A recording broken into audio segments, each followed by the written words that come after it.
할렐루야. 예, 할렐루야. 찬양대의 아름다운 찬양이 하나님께는 기쁨과 영광이요, 또 우리 찬양을 들은 우리 모든 성도님들에게는 은혜와 감격이 된 줄 믿습니다. 오늘 예배에 참석한 우리 모든 성도님들에게 하나님의 풍성하신 사랑과 은혜가 충만하시기를 기원합니다.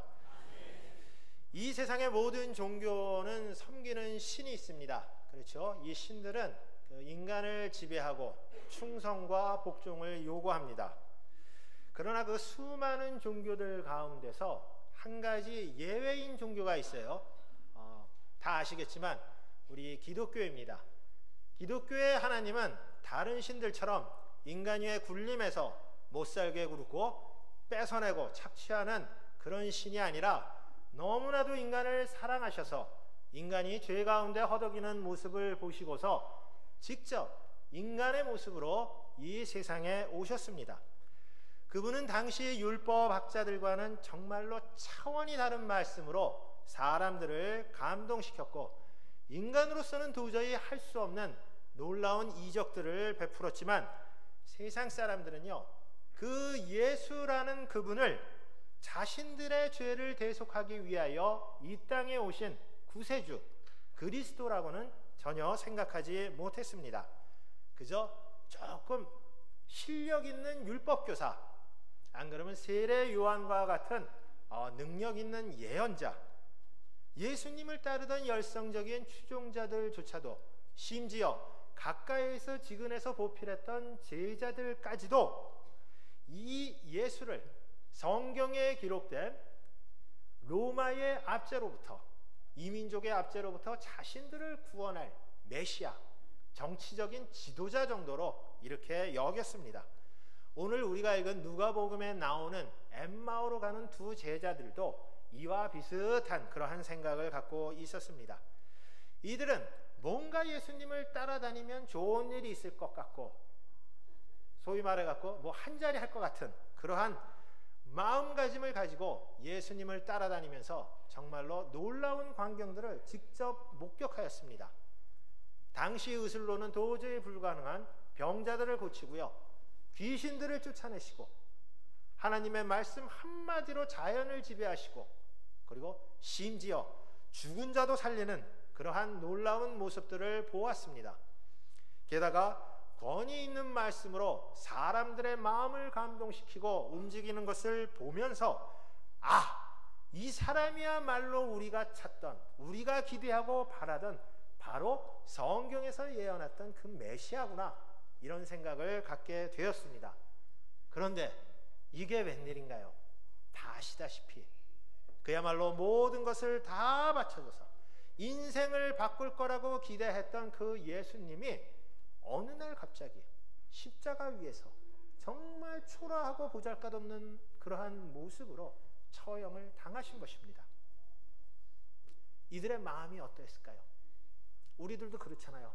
잔뜩 기대하고 꿈에 불어왔고 뭐를 하는데 그 기대가 여지없이 무너졌을 때 어떤 느낌이 듭니까? 아이고, 세상 다 끝난 것 같은 그런 느낌 들잖아요. 실망하고 낙심하고 좌절하고 절망합니다. 하늘이 무너져 내리는 아마 그러한 충격을 받았을 거예요. 정말로 장밋빛 인생을 꿈꾸면서 예수님을 따라다녔던, 그야말로 고향을 떠나 부모도 떠나고 자식도 버리고 재산도 버리고 오로지 그야말로 자신의 모든 것을 걸고 예수님만 바라보고 지금까지 왔는데, 그 예수님이 뭔가를 주기는커녕 그야말로 어느 날 갑자기 처형을 당하면서 이제는 예수를 따라다녔다는 그 이유 하나만으로 자신의 운명들까지 어떻게 될지 모르는 그러한 상황에 처하게 된 것입니다. 이들에게 무슨 희망이 있었겠습니까? 시리와 낙심, 아니 좌절과 절망 같은 그런 것만 남아있을 거예요. 하루라도 빨리 이 암담한 현실에서 벗어나서 새로운 인생을 설계하고 싶은 그러한 마음이었을 것입니다. 어쩌면 이들에게는 예수님을 따라다녔던 지난 3년간의 세월이 정말로 허송세월을 보낸 것, 정말 잃어버린 그러한 세월이었다, 이렇게 말씀드릴 수 있습니다. 이들은 모든 것을 뒤로 한 채 예루살렘을 떠나 엠마오라는 작은 마을로 돌아가게 됩니다. 13절 말씀을 보면은 엠마오라는 곳이 얘기가 나오는데요. 예루살렘에서 25리, 약 10km 정도 떨어진 거리에 있는 작은 마을이다 하고 소개하고 있습니다. 그러나 오늘날 이곳이 정확히 어디인지 성경학자들 사이에서도 의견이 분분해요. 정확한 위치가 어디인지 모른다는 것입니다. 하지만 우리가 짐작할 수 있는 것은 이 엠마오라는 지명의 뜻이 온천, 따뜻한 샘물, 그런 뜻이거든요. 그러니까 다시 말씀드려서 예수님을 따라다녔다가 아무런 희망도 건지지 못하고 절망에 쌓인 이들이 그 심신을 갖다가 달랠 수 있는, 위로하고 치료할 수 있는 곳, 다시 말씀드려서 아마 이들의 고향이 아니었을까, 우리가 이렇게 짐작해 볼 수 있습니다. 하지만 신앙적인 측면에서 우리가 엠마오를 바라본다 그러면은 이 엠마오는 어떤 곳입니까? 이 두 제자가 예수님을 믿기 이전에 살던 곳이에요. 다시 말씀드려서 이들이 엠마오로 내려갔다는 것은 영적으로 뭔가 이제 침체돼 갖고 재충전하기 위하여 지금부터 이제 하나님의 자녀로서 힘차게 살아보겠다, 그래서 내려간 것이 아니고, 이제 아이고 예수님 필요 없습니다, 나 이제 예수님하고 인연 끊을래요, 그러고 내려갔다는 그러한 의미예요. 그런데 재미있는 것은요, 우리 예수님께서는 이렇게 나머르고 나버리고 떠난 그러한 이 제자들을 책망하거나 야단치거나 그렇게 하신 것이 아니고요, 이들을 찾아가서 말씀하시고 함께하여 주셨다는 사실입니다.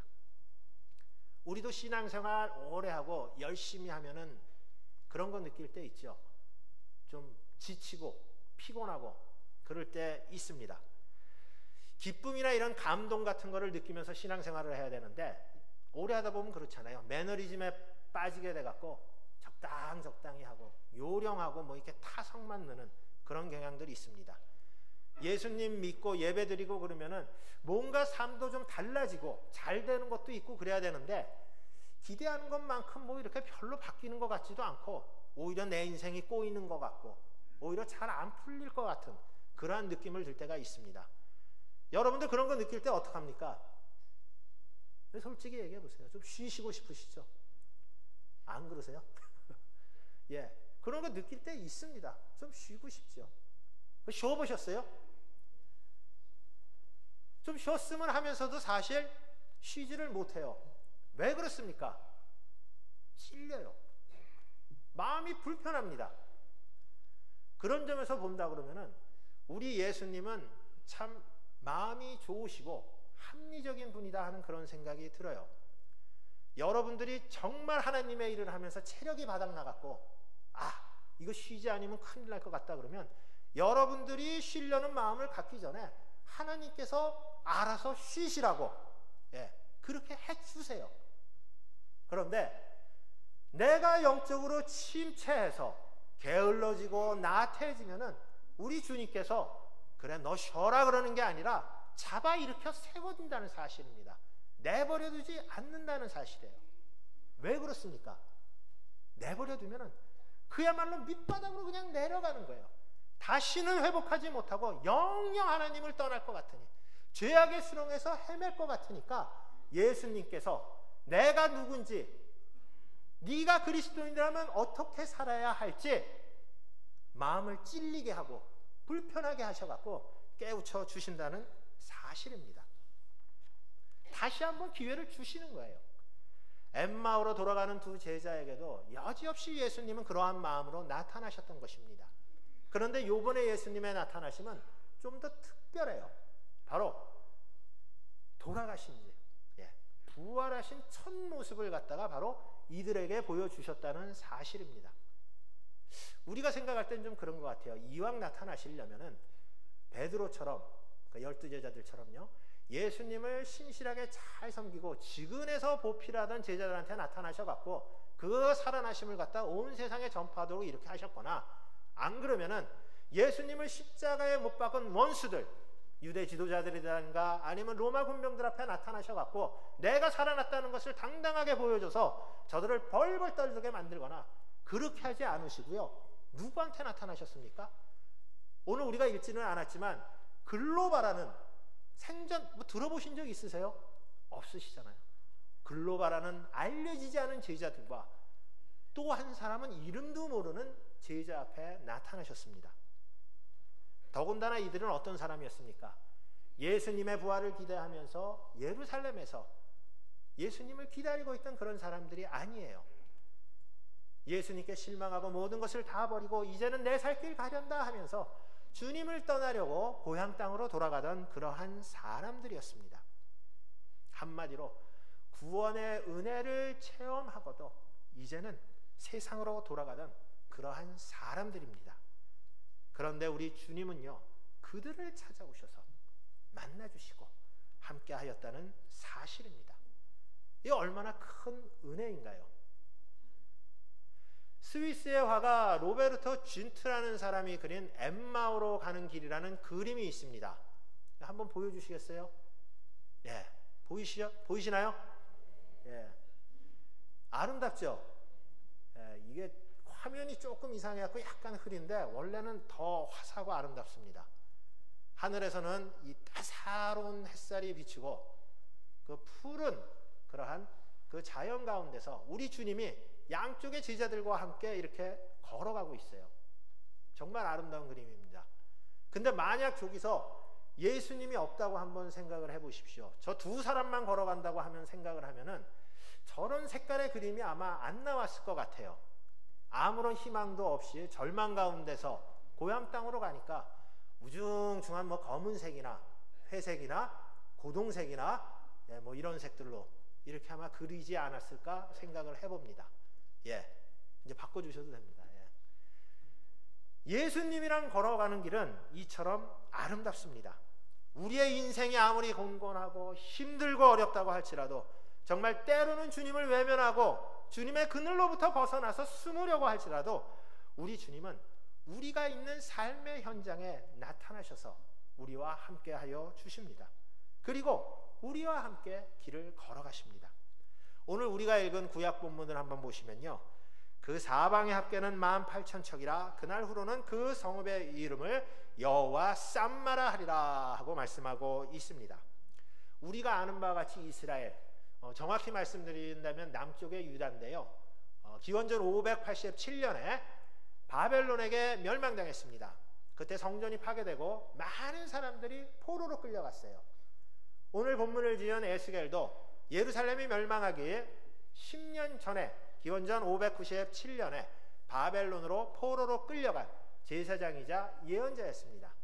이 에스겔 선지자는 이스라엘 사람들이 이방신을 섬기고 우상을 숭배했기 때문에 하나님을 잊었기 때문에 멸망할 수밖에 없었다, 이스라엘 백성들에게 선포한 바로 그 예언자입니다. 그런데 이 에스겔이요, 지금 뭐라고 얘기하고 있나요? 이스라엘의 회복, 이스라엘에게 소망의 메시지를 선포하고 있어요. 그 소망의 메시지가 바로 오늘 본문에 기록된 여호와 쌈마입니다. 여호와 쌈마는요, 여호와 하나님이 쌈마, 거기에 계신다, 그러한 뜻이에요. 이스라엘이 하나님을 배반하고 하나님을 외면하고 하나님을 업신여겨도 우리 하나님께서는 그들을 때로는 야단치시지만 그들과 함께 계신다는 사실이에요. 어떠한 어려움과 시련이 있더라도 내가 거기에 함께 하겠다, 우리 하나님께서는 그렇게 말씀하고 있습니다. 너희들을 포기하지 않고 내가 사랑하겠다, 너희들을 지켜주겠다, 우리 하나님께서는 그렇게 말씀하고 있습니다.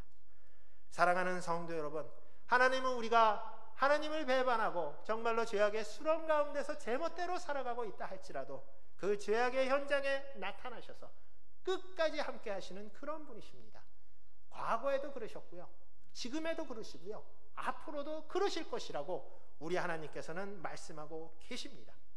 다만요, 우리가 어리석어서요, 우리가 머리가 너무 나쁘고 우둔해서 하나님께서 함께 하심을 우리가 깨닫지 못하고 있을 뿐입니다. 사랑하는 성도 여러분, 우리에게 정말로 어떤 어려움, 어떠한 시련이 닥친다 할지라도 우리 하나님께서 우리와 함께 하신다는 사실을 잊지 말고 기억하시기를 우리 주님의 이름으로 축원합니다. 엠마오로 가는 제자들한테도 우리 주님 함께 계셨어요. 그런데 성경에는 뭐라고 기록하고 있죠? 예수님께서는 제자들은 그 예수님을 알아보지 못했다, 이렇게 기록을 하고 있습니다. 상식적으로 생각해 볼 때 그런 것 같아요. 3년이라는 세월을 쫓아다녔잖아요. 예? 그런데 그 예수님을 알아보지 못했다, 선뜻 이해가 가지 않습니다. 하지만 이들이 예수님을 알아보지 못한 이유가 있습니다. 바로 고정관념과 편견에 사로잡혀 있었기 때문에 그렇습니다. 16절 말씀을 보면요, 저들의 눈이 가리어졌다, 이렇게 말씀하고 있어요. 여기서 가리어졌다라는 단어는 헬라어로 크라테오라고 합니다. 이 크라테오라는 얘기는 뭐냐 하면은요, 바로 눈이 고정돼서 움직이지 않는다, 그러한 뜻이에요. 상식적으로 생각할 때 그렇잖아요. 죽은 사람이 어떻게 살아납니까? 불가능하잖아요. 제자들은 설마 예수님이 부활하셨을 거라고는 상상조차 할 수 없었던 거예요. 한때는 자신의 스승이었지만, 정말로 사람들로부터 인정받는 랍비였지만, 모든 사람들이 한때나마 희망을 가졌던 이스라엘을 구원한 정치적인 지도자라고 생각을 했지만, 이분이 십자가에서 처형당하던 그 순간 이 제자들이 어떤 마음이 들었냐? 저 사람도 우리와 똑같은 사람이구나, 나사렛 출신의 목수에 불과했구나, 이렇게 생각했다는 것입니다. 인간의 죄를 대속하기 위한 구세주 그리스도라고는 도저히 생각할 수 없었던 것이죠. 이들은 예수님 안에 있는 신성을 바라보지 못했던 것입니다. 고정관념과 편견은 이렇게 무섭습니다.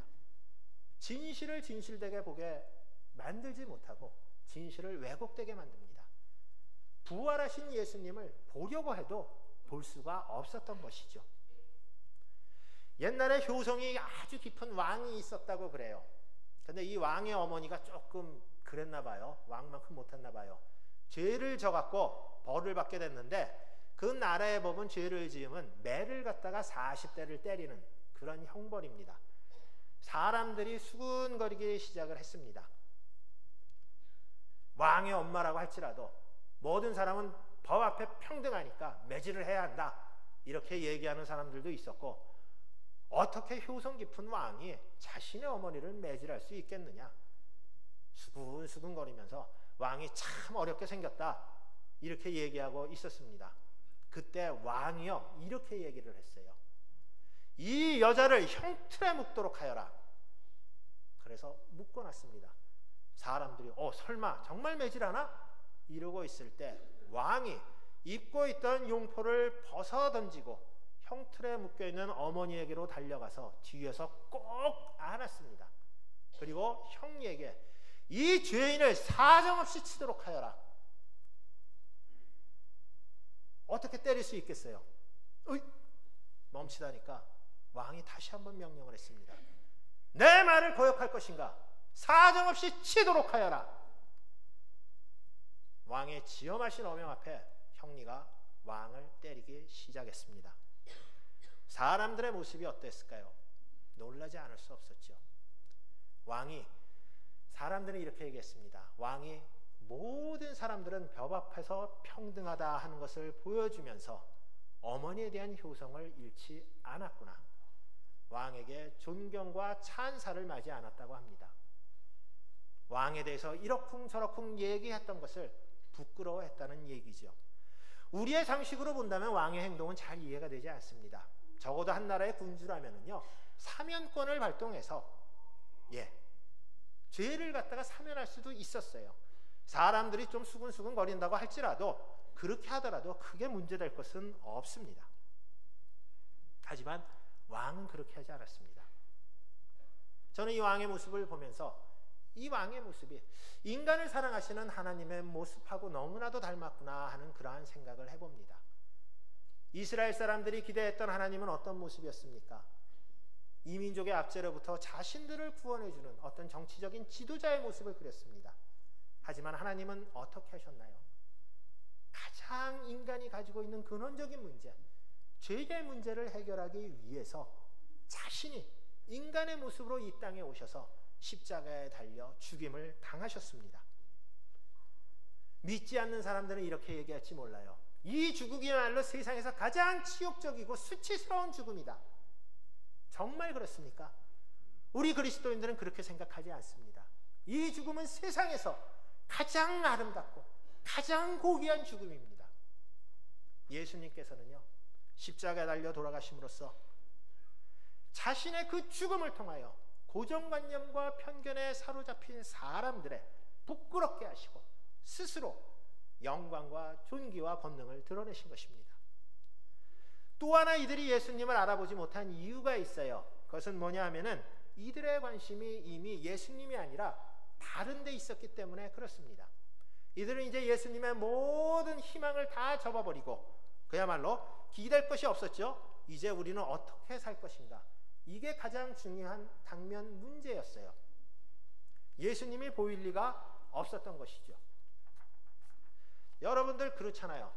우리들도 세상 살아가면서 이런저런 걱정하고 살다 보면은 어떻습니까? 자녀 걱정, 자식 걱정, 이러한 걱정들 하다 보면은 어때요? 하나님이 잘 보이지가 않습니다. 예배를 드려도 어떻습니까? 잘 집중이 되지가 않아요. 교회를 봉사하고 전도를 하고 여러 가지 모든 일을 한다고 할지라도 어떻습니까? 머릿속에 다른 것이 있기 때문에 완전하게 집중이 되지 않는다는 것입니다. 건성건성할 수밖에 없어요. 그런데 예수님께서는 그들 앞에 나타나셔서 그들을 기억하시고 함께하여 주셨다는 사실입니다. 우리가 살아가는 모습들이 그런 것 같아요. 정말로 우리가 하나님의 자녀로서 세상살이를 살아가는 데 있어서 다른 데 기웃기웃거리고 하면은 언젠가는 탈이 나고 사고가 나기 마련입니다. 여기 계신 여러분들 스마트폰들 다들 갖고 계시죠? 요즘 그거 보다가 사고가 많이 난다고 그래요. 길을 가다가도 이렇게 보면은 땅만 보고 이렇게 보고 가는 사람들 많이 있습니다. 횡단보도를 건널 때도 이제 빨간불이 됐는데도 이러고 보고 가는 사람들 많이 있어요. 차를 타고 내릴 때도 이러고 보고 가는 사람들이 있고요. 심지어 운전하면서도 그것을 보는 사람들이 있다고 그래요. 저는 그렇지 않습니다. 그러다 보니까 사고가 안 날 수 없죠. 날 수밖에 없죠. 신앙생활도 다르지 않다고 생각합니다. 우리가 하나님께 집중하지 않고 이것저것 기울이고 다른 데 관심을 갖다 보면은 사고가 날 수밖에 없는 거예요. 여러분들 그 사고가 뭡니까? 갑자기 내가 중병에 걸리는 것, 하던 사업이 갑자기 기우는 것, 다니던 직장에서 멀쩡히 다니다가 갑자기 해고되는 것, 자녀들이 속썩이는 것, 이게 사고인가요? 물론 사고라면 사고일 수 있죠. 하지만 가장 큰 사고는 무엇입니까? 내가 하나님으로부터 멀어진다는 것이 가장 큰 사고예요. 나의 삶에 어려움이 생기고 우환이 생기면요, 괜찮아요. 왜요? 하나님께 매달리면 돼요. 붙들면 됩니다. 내 어려움을 해결시켜 주십시오. 정말로 바짓가랑이라도 잡고 붙들면 돼요. 하지만 하나님으로부터 멀어지면 어떻게 됩니까? 매달릴 데가 없어요. 내가 어려움을 닥쳐도 해결할 수 있는 방법이 없다는 것입니다. 어떻게 할지 모르고 어려움이 닥치면 그냥 주저앉아 버린다는 거예요. 사랑하는 성도 여러분, 우리 주님은 언제나 우리와 함께 하여 주시면서 많은 이야기들을 나누고 싶어 하십니다. 우리의 문제를 들으시고요, 함께 고민하시고요, 또 해결 방법을 찾으려고 우리에게 손을 내밀어 주십니다. 그런데 우리의 눈이 가리워져 있어서 우리 예수님을 알아보지 못한다면 어떻게 되겠습니까? 우리 사랑하는 성도 여러분 모두가요, 오로지 우리의 시선을 주님께만 다 고정하셔서 주님께서 우리에게 베풀어 주시는 놀라운 은혜와 그러한 감격을 마음껏 누리며 살아가시기를 우리 주님의 이름으로 축원합니다. 그렇다면 우리가 주님께서 함께 하시고 있다는 사실을 어떻게 깨달을 수 있을까요? 17절 말씀을 보면은요, 예수님께서 제자들의 대화에 끼어드시면서 당신들이 주고받는 대화의 내용이 무엇입니까? 하고 묻는 장면이 나옵니다. 예수님께서 정말 몰라서 물으셨을까요? 그렇지 않죠. 예수님께서는 이들이 왜 예루살렘을 떠나 엠마오로 내려가는지 그 이유도 다 알고 계신 그런 분이십니다. 그런데 이들은 3년 동안 예수님을 쫓아다니면서 예수님이 옆에 계시면서 묻고 있는데도 그 존재를 깨닫지 못했어요. 그때 예수님께서 어떻게 하셨습니까? 제자들에게 성경에 기록된 그리스도의 고난에 대해서 말씀하시면서 제자들의 기억을 다시 한번 되살려 주셨습니다. 바로 이거예요. 하나님의 말씀이 우리 마음속에 들어가자 뜨거운 불꽃이 타오르기 시작하였습니다. 32절 말씀을 보면은요, 길에서 우리에게 말씀하시고 성경을 풀어주실 때에 우리 속에서 마음이 뜨겁지 아니하냐, 그렇게 기록되어 있죠. 주님께서 우리와 동행하시면서 우리에게 하나님의 말씀을 들려주시고 우리와 함께 식탁의 교제를 나눌 때 우리의 닫힌 마음이 열리고 마음이 뜨거워지는 것입니다. 젊은 청년들 보세요. 마음에 드는 이성을 만나면 어떻습니까? 마음이 뜨거워지죠. 사업하시는 분들은 아마 좋은 투자처 같은 것이 생기면은 마음이 뜨거워질 거예요. 여기 자동차 좋아하시는 분들 있는지 모르겠습니다만은 자동차를 좋아하시는 분들, 좋은 멋진 차들 보면은 와, 한번 신나게 밟으면서 고속도로를 달려보고 싶은 그런 생각 들면서 마음이 뜨거워질 것입니다. 하지만 이런 것들은 어떻습니까? 더 좋은 것, 더 괜찮은 것, 더 근사한 것이 나타나면 언제 그랬냐 한 듯이 마음이 식어버립니다. 하지만 예수님으로 인해서 마음이 뜨거워지는 것은 이런 것들과는 전혀 다른 거예요. 그건 내 생각과 판단과 의지로 되는 것이 아니라요, 어떤 강력한 힘이 나를 몰아가는 거예요. 어떻게 할지 모르게 내 자신이 뜨거워지는 겁니다. 성령께서 역사하시는 것이죠. 주님을 만나기 전에 여러분들의 마음이 어땠습니까? 얼음장처럼 전부 차가웠습니다. 희망이 없었습니다. 미움과 분노만 있었어요. 절망과 좌절 같은 이런 것들만 있었습니다. 그런데 주님이 누구인지를 알게 되자, 우리 예수 그리스도께서 나를 위해서 무엇을 하셨는지 깨닫게 되자 어떻게 되었습니까?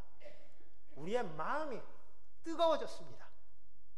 나는 구원받은 백성이구나, 나는 하나님의 자녀이구나 깨닫게 되었다는 것이에요. 자각하게 되었다는 것입니다. 십자가 처형으로 모든 것이 끝났는 줄 알았는데 그분이 약속대로 3일 만에 다시 살아나셨고 자신들과 함께 동행하면서 하나님의 말씀을 가르쳐 주시고 풀어주시면서 함께 식탁의 교제를 나눌 때 이 엠마오로 가는 두 제자들은 내가 그리스도 예수를 믿으면 천국 백성으로 살아갈 수 있구나, 그러한 진리가 마음속에 이제 완전하게 각인되었다는 것이죠. 그렇습니다. 우리 삶에 아무런 정말 큰 어려움이 닥치고 시련이 닥친다고 할지라도 우리는 천국 소망을 갖고 살아가는 하나님의 백성들입니다. 우리가 이 천국이라는 먼 여정을 떠날 때 누구나도 정말로 그 길이 쉽고 평탄한 길이라면은 다 천국에 가려는 그러한 마음을 가지고 살아갈 것입니다. 하지만 알다시피 그 길은 쉬운 길이 아니잖아요. 평탄한 길이 아닙니다. 고통도 있고 아픔도 있습니다. 그러다 보니까 많은 사람들이 알지도 못하는 천국, 내가 죽어서 가는 그 천국, 거기보다는 지금 내가 살고 있는 이 세상이 더 좋아, 그러니까 그 길을 포기하고 그냥 세상에 나가 살아가는 거예요. 그렇지만 우리 그리스도인은 어떻습니까? 천국의 소망을 갖고 살아가는 것이 가장 소중하고 가장 가치 있고 보람된 일이라는 사실을 우리는 알고 있습니다. 그 길만이 우리가 사는 유일한 길임을 우리는 알고 있어요. 그렇기 때문에 정말로 그 길이 힘들고 어렵다고 할지라도 참고 인내하고 도전하면서 기쁘고 즐거운 마음으로 우리는 신앙생활하며 살아가는 것이 아니겠습니까? 그렇다면 우리가 이러한 소망을 갖고 살아간다면 어떠한 삶을 살아야겠습니까? 우리의 마음이 예수 그리스도를 향한 마음으로 뜨거워졌다면 이제는 어떻게 해야 될까요? 우리의 사명의 자리로 가야죠. 33절 상반절 말씀을 보면은 곧 그때 일어나 예루살렘으로 올라갔다 하고 얘기하고 있습니다. 삶의 변화가 일어난 거예요. 아무런 희망도 없는 그러한 절망 가운데 살고 있던 그러한 제자들이 예수 그리스도를 인격적으로 체험했을 때 가슴이 뜨거워지면서 이제 소망의 불꽃이 활활 타오르기 시작했던 것입니다. 감리교회 창시자인 존 웨슬리 목사님이 일기에서 이런 고백을 했어요.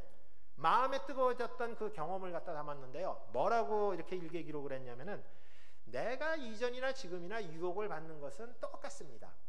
하지만 예전에는 유혹을 받으면 졌었는데 지금은 이기는 게 달라졌습니다. 이렇게 고백을 하고 있습니다. 예레미야 선지자도 이렇게 얘기했어요. 내가 다시는 여호와를 선포하지 아니하며 그의 이름으로 말하지 아니하리라 하면 나의 마음이 뿔붙는 것 같아 골수에 사무치니 답답하여 견딜 수가 없나이다. 이렇게 고백하고 있습니다. 마음이 뜨거운 사람이요, 예수 그리스도를 통하여 구원의 은혜를 체험한 사람은 삶의 변화가 나타납니다. 절망 속에 있는 사람들에게요, 희망의 복음을 선포하고 고통 가운데 있는 사람에게 주님의 사랑과 은혜를 증거하는 것이 그리스도인, 구원받은 사람들의 사명임을 깨닫게 된다는 것입니다. 캄보디아에서 사역하시는 부부 선교사님이 계세요. 잠깐 그 얘기를 제가 소개하고자 하는데, 성함은 정연식, 김연희 선교사님이십니다. 이 두 분은 단지 그냥 복음을 전하는 것만이 아니라 좀 특별한 사역을 하고 계세요. 어떤 사역을 하냐면요, 캄보디아는요, 옛날 1970년대 후반에 크메르 루주가 집권을 하면서 나라 곳곳에 지뢰를 매설해 놨는데 요즘도 그게 뻥뻥 터져갖고 다리를 잃는 사람들이 많다고 합니다. 그리고 이제 갑자기 산업화가 진행이 되면서 산업재해라든가 또 교통사고를 당해서 다리를 갖다가 다쳐갖고 그런 사람들이 많다고 그래요. 이 두 분 선교사님 부부는 이 사람들에게 의족을 지원하는 그러한 사업을 하고 있습니다. 여러분 한번 생각을 해보세요. 어느 날 갑자기 다리를 다쳤다. 아무런 희망이 없잖아요. 그야말로 절망하고 낙심 가운데 살아갈 수밖에 없을 것입니다. 그런데 이런 사람들에게 선교사님 부부가 지원하는 의족은 단순한 다리의 역할만 하는 게 아니에요. 삶 자체를 변화시키는 그러한 역할을 하고 있습니다. 이 의족을 만드는 데는 한 달 정도가 걸린다고 그래요. 그러면은 이 의족이 필요한 사람은 이 선교사님 부부가 운영하는 선교센터에 들어와서 한 달 동안 같이 숙식을 한다고 합니다. 근데 여기서 예배드리고 뭐 그렇게 하는 것이 아니고요, 자유롭게 있는데 이 사람들이 선교사님 부부가 아무런 관계도 없는 자신들을 위해서 의족을 지원해주고 자신들의 자활을 위해서 뜨겁게 눈물을 흘리면서 기도하는 모습을 보면서 마음의 변화를 느낀다고 그래요. 다시 말씀드려서 저 사람들이 믿는 예수 그리스도라면 나도 한번 믿어볼 만한 가치가 있지 않는가, 그러한 마음의 어떤 감동을 느낀다고 합니다. 우리 주님은 그런 것 같아요. 주님을 알지 못하는 이 캄보디아 현장에서도 이 두 분 선교사님을 통하여 절망 가운데 살아가는 사람들에게 희망을 선포하고 그리스도를 알게 할 수 있도록 역사하시는 분이 바로 우리 하나님이십니다. 사랑하는 성도 여러분, 인생살이가 쉬운 일이 어디 있겠습니까? 내가 원하고 바라는 대로 다 이루어지면 얼마나 좋겠습니까? 그렇지 않다는 것이 우리 인생 아니겠습니까? 하지만 그럼에도 불구하고 우리가 좌절하지 않고 절망하지 않고 살아갈 수 있는 힘의 근원은 바로 우리 하나님께서 우리를 버리지 않으시고 우리와 함께 하신다는 그 확신이 있기 때문에 그렇습니다. 이제는 우리의 영안을 가리고 있는 그 고정관념과 편견을 다 벗어버리고 세상이 아니라 하나님께 온전히 집중을 해야 합니다. 그리고 우리를 통하여 역사하시는 그 하나님의 존재를 깨닫고 우리의 삶의 자리로 돌아가서 우리를 필요로 하는 사람들, 예수 그리스도의 사랑과 은혜를 원하는 그러한 사람들에게 우리가 느낀 감동과 은혜를 나누어야 하는 것이 바로 그리스도인 예수 그리스도를 구세주로 섬기며 살아가는 우리들의 사명의 모습이 아닐까 생각을 해봅니다. 엠마오로 가는 길은 연약하고 부족한 인간이라면 누구나 걸어갈 수 있는 길입니다. 저도 걸어갈 수 있고요. 여기 계신 우리 모든 성도님들도 갑자기 영적으로 침체되어 언제든지 걸어갈 수 있는 길이 바로 엠마오로 가는 그 길입니다. 하지만 우리 예수님께서는 어떻게 하셨냐요? 나를 버리고 간다고 발병 난다, 그렇게 하신 것이 아니고요. 끝까지 쫓아가 주셔서 만나 주시고 하나님의 말씀을 가르쳐 주시고 함께 얘기하면서 함께 교제를 나누면서 우리로 하여금 우리가 구원받은 백성이다, 하나님의 자녀라는 사실을 일깨워 주셨습니다. 그리고 우리로 하여금 구원받은 백성으로서 이제는 하나님의 자녀로서 사명자로서 살아갈 수 있도록 우리에게 비전과 꿈과 희망을 주셨습니다. 우리 성도 여러분 모두가 이 사실을 기억하면서 비록 우리의 삶에 어떠한 어려움이 닥친다 할지라도 우리 주님께서 나와 함께 걸어가신다는 사실을 기억하면서 힘차게 세상을 이기며 살아가시기를 우리 주님의 이름으로 축원합니다. 하나님 감사합니다. 주님께 집중하지 못하고 하루하루 힘들게 살아가는 우리를 불러주셔서